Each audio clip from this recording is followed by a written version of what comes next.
The broadcast was live. Millions were watching. Ibrahim Traoré sat calmly under the hot studio lights, his posture unshaken, his face still as stone. For a global leadership summit, but no one expected what happened next. As the discussion turned to African independence and the failures of Western foreign policy, Traoré spoke with strength, not aggression. Africa no longer needs permission to protect its dignity, he said softly. That's when Pelosi chuckled. It was small but cold. Then she leaned forward, adjusted her mic, and said it. Sit down.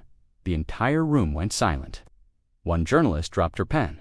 Even the sound guy froze mid-adjustment, but Traoré didn't flinch, not even a blink. Said, "What is this real?" African Twitter lit up like wildfire. Newsrooms scrambled. Millions waited, breath held for Traoré's response, but he said nothing, not yet. He simply looked at Pelosi, and slowly he smiled. The air was thick. Dared speak. Pelosi leaned back like she'd just scored a point in a chess game. Her smile held sharp and smug. One of the hosts nervously shuffled her papers. "Captain Traoré, would you like to respond?" People expected anger. They expected him to walk off the stage to shout. Instead, he did something different. He looked down at his hands, rough from years of real field work, then looked back up and he said, "I've buried boys, madam, some younger than me, some braver than you." Gasps echoed through the room. The host's eyes widened, like she didn't hear it right. But Traoré didn't stop there. He leaned forward slowly.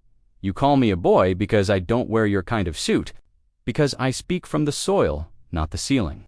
But boys don't build countries with broken hands. Boys don't bury their own brothers and still rise." Pelosi said nothing, not a word. Online, people began crying, comment after comment. Why does this hurt so much? This man speaks for all of us. That line, I'll never forget it. Pelosi's face changed, the smile faded. Her hand gripped the edge of the table, just slightly. Traoré looked at the audience now, past the cameras, past the lights, straight into the eyes of the people watching from home. "I came here today not for applause," he said gently. "I came here because the world has forgotten something." He paused, then added, "We don't measure wisdom by wrinkles. We measure it by truth." A tear slipped from one woman's eye in the audience. Traoré stood up slowly, but he didn't leave. He walked to the center of the stage, not to dominate, but to be seen, to be heard. He pulled a folded photo from his chest pocket. A boy, maybe 11, stared from the picture, his face dusted in war, his smile small but full of fire. "This is Umar, my younger cousin, shot while defending his village from terrorists funded by those who call us unstable." He held the photo high. No boy should die protecting a land others keep stealing from him. The studio was silent. Even Pelosi looked down, and for the first time in her long career, she looked afraid. For a moment, Pelosi tried to recover. She shifted in her seat, forced a smile, and muttered into her mic, "We all have stories. That doesn't make you a leader." Someone in the audience coughed, loud, awkward. Traoré looked back at her calm again, but his eyes fierce. "You're right," he said. "Stories don't make you a leader. But remembering who you're leading for does. Africa has always had its emotions, and that's when the atmosphere shattered." An African-American panelist beside her, Dr. Io Washington, slammed her hand on the table. "Nancy, no, don't do that." Pelosi's face stiffened. Dr. Io looked at Traoré, her voice cracked. "My grandfather was forced to fight in Vietnam, and when he returned, he couldn't even drink from the same water fountain as the men he fought beside." She turned to Pelosi. "Don't you dare call our pain emotional. It's lived, it's real." The entire studio froze again, but Traoré was still standing and he had more to say. The host tried to move on. "Okay, we're going to know," Traoré said gently. He held up the photo of Umar again, then folded it carefully and placed it back inside his uniform pocket. "My cousin was 11, he said.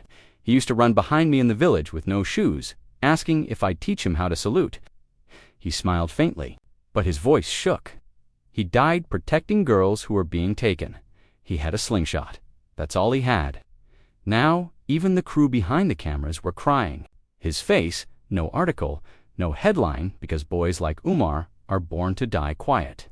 He paused, looked directly at Pelosi, but I promised him I would never be quiet. Online, the video hit 9 million views before the commercial break. Instagram was flooded with say his name, Umar.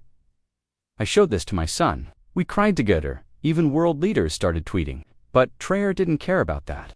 He looked straight into the camera and said, "Mommer, this is for you." What no one saw coming, not even the producers, was what Traoré pulled out next.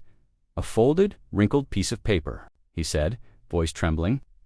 I never read it out loud until today. The studio darkened slightly. All lights on him now. I wrote this before I joined the army after my village was attacked. Doesn't see us. If you find this letter, I hope you know. We fought without cameras. We cried without witnesses. We bled without headlines, but we loved our land so much, we never ran. Pelosi swallowed hard. No more laughter, no more smirks, just silence. Deep-cutting silence. The host's voice cracked. Captain Trout, is that why you joined the military? He looked up. No, he said. I joined because I got tired of digging graves for boys who should have been digging wells. The room shook in emotion. One crew member sobbed into their sleeve, and somewhere far from that studio, a mother whispered to her child, "That man, that's a real leader." Traoré folded the letter carefully. He didn't cry, but his voice, it held pain you could feel through the screen. Why read? This here Traoré looked up. Because boys like Umar never get TV time, and leaders like me are always told when to speak and when to stay quiet. He turned to Pelosi. Grandstanding, she snapped. We're here to talk about policy, not poetry. Trough smiled just slightly. He raised his hand and motioned for the studio screen behind them to be turned on. The producers hesitated, then followed. The screen showed footage from a dusty village. In Burkina Faso, no sound, just children walking barefoot. A woman cooking over a fire. A boy no older than 10 carrying water in a yellow jerry, can almost as big as him. Traoré looked into the camera. You want policy, he said. Start by seeing us. The studio audience was in tears in comments. I feel ashamed. I feel broken. Why does this hurt so much? This is no longer just TV. This is history. As the image of the boy hauling water faded, a faint sniffle echoed across the studio. The mic picked it up. It wasn't from Trop. It wasn't from Pelosi. It came from behind the camera. One of the youngest interns on set, barely 22.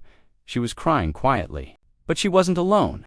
The camera panned just enough to catch 2 of the production crew huddled behind the lights, heads down, tears in their eyes. This wasn't just a debate anymore. This was a reckoning. She straightened her blazer. Let's be clear. Africa receives billions in aid every year. And we, TR interrupted gently. Yes, you send money, but you take minerals. And you call it aid, the audience murmured. He turned fully toward her. But the real truth is, Africa is not poor. It is plundered. You could hear a pin drop. Even the lights seemed to dim. Online comments exploded. This gave me goosebumps. I'm literally sobbing. He said what no one ever dares say. And just when everyone thought he'd finished, Traoré said, There's one more truth I must show you. Traoré pulled a flash drive from his pocket. I wasn't sure I'd show this, he said, looking down. But after today, I must. The host leaned forward, whispering to the producer off mic. A convoy of armed men driving into a village at dawn. People screaming, mothers grabbing children, dust everywhere. He fired one shot, a rock, then gunfire. The video cut to black. Gasps filled the room. Pelosi covered her mouth. The host wiped her eyes. Traoré looked at the screen and said, that was the last moment of his life. He died buying 5 seconds for someone else to live. He turned to the audience. You called me a boy, but I am the voice of every boy you never let speak. Now people watching weren't just crying. They were weeping. TikTok exploded. Instagram Reels spread like wildfire. And millions whispered one name, Umar. Shall I continue? The screen stayed black. Not a word was spoken. Then slowly a name appeared in white letters. Umar Traoré, age 11. The audience erupted in tears. People in the studio were now visibly sobbing. Traoré stepped forward. He died with no flag, no journalist, no medal, just dust and courage. He held up something small in his palm. Omar's slingshot.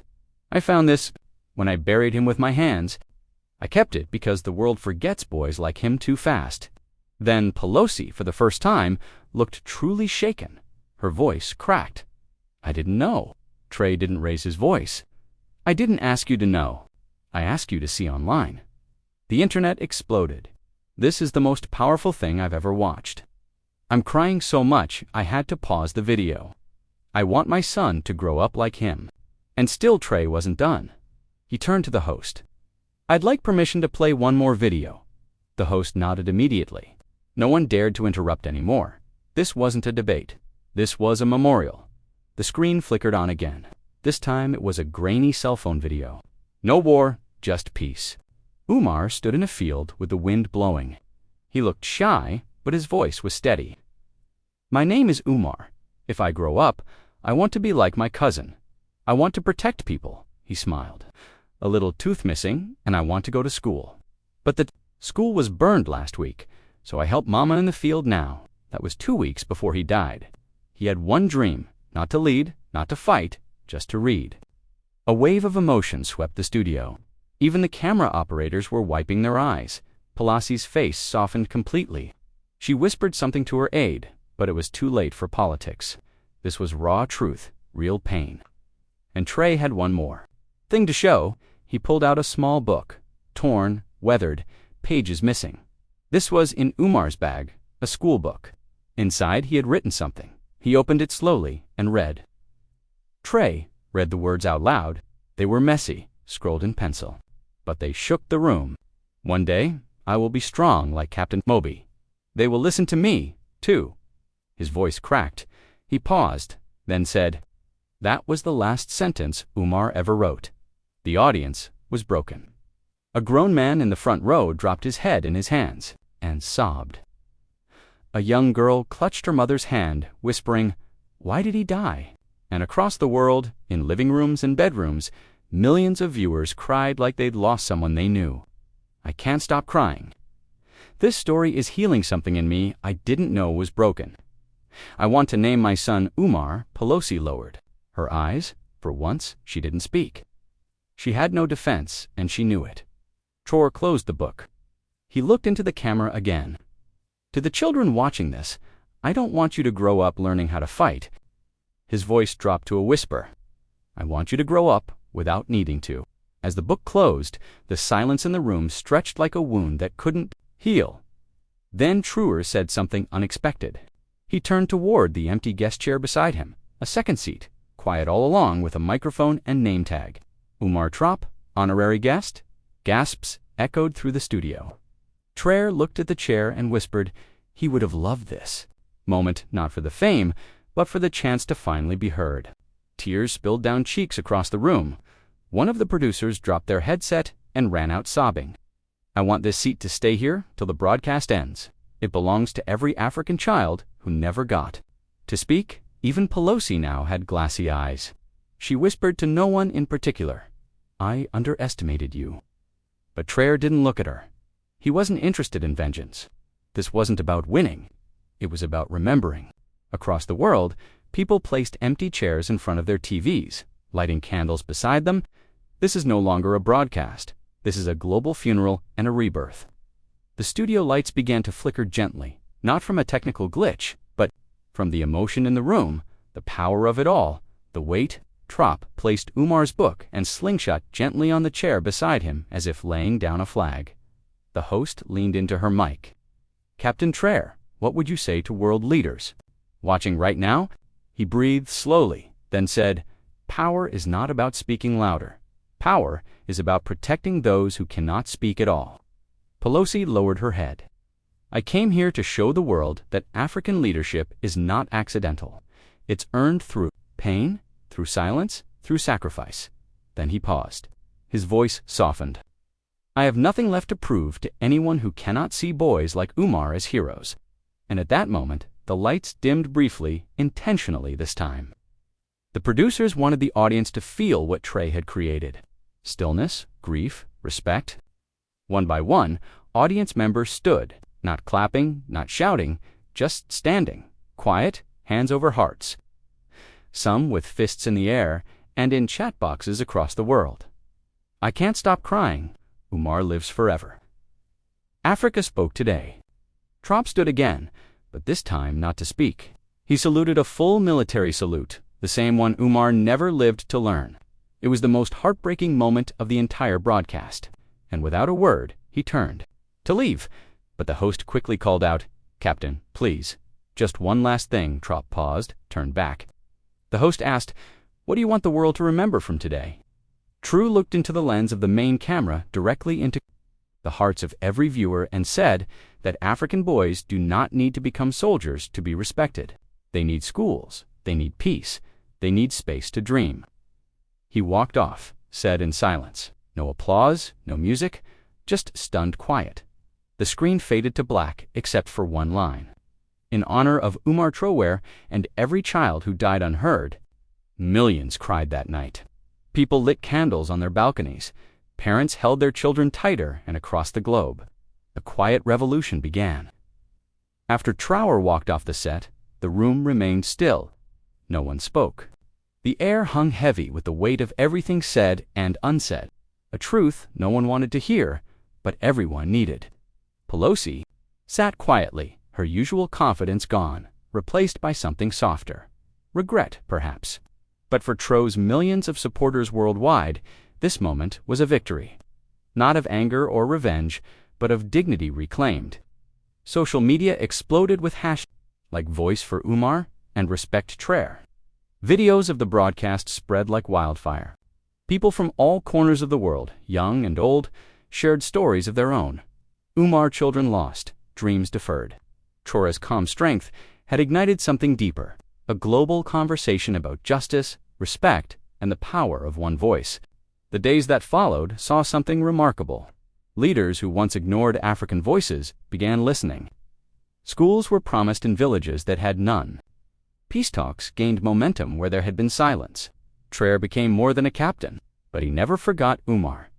At every speech, every meeting, Traoré carried Umar's memory like a flame, and in quiet moments, he whispered, "We will make it right for you and for every child like you." Across the world, people held vigils. They lit candles, not just for Umar, but for all children silenced by war and neglect. The story of just a boy had become a story of courage, change, and unity. On the anniversary of that historic broadcast, Traoré returned to the same studio. But this time, the chair beside him was filled with a child from Umar's village, smiling shilly. He looked at the cameras and said softly, "Today, we remember not just a boy, but a future." Traoré turned to the audience one last time. Let this story remind us every child deserves to be heard, to dream, to live. And with those words, the studio erupted, not in noise, but in hope. If this story touched your heart, if it made you think, feel, or even cry, please like this video and subscribe for more stories that matter.